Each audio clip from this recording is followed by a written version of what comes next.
Mheshimiwa Naibu Spika, katika utekelezaji wa kampeni hii wananchi wamepatiwa huduma mbalimbali ikiwemo elimu kuhusu masuala ya haki, umiliki na utatuzi wa migogoro ya ardhi, matunzo ya watoto, ukatili wa kijinsia na haki za binadamu.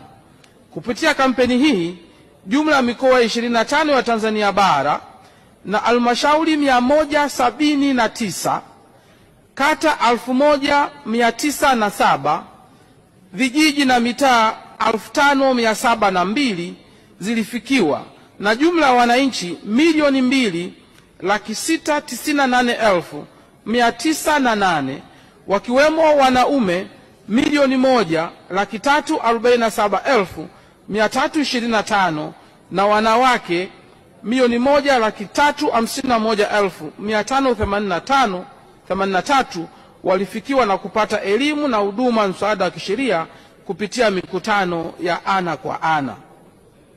Mheshimiwa Naibu Spika, kupitia kampeni ya msaada wa kisheria ya Mama Samia, jumla ya migogoro 24,691 iliyodumu kwa muda mrefu ilipokelewa, ambapo baadhi ilidumu kwa zaidi ya miaka 10.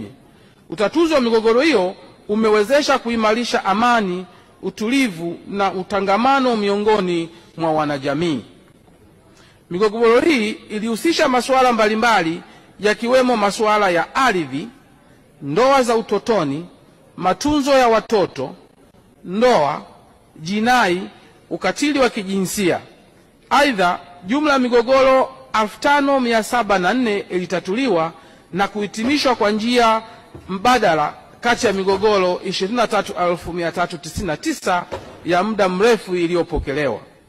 Utatuzi wa migogoro 18,987 unaendelea katika ngazi mbalimbali.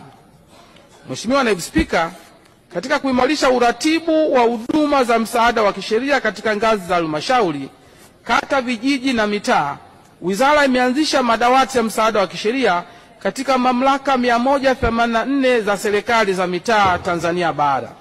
Madawati hayo yanasaidia kusogeza huduma za msaada wa kisheria kwa wananchi pamoja na uendelevu wa huduma msaada wa kisheria nchini kote.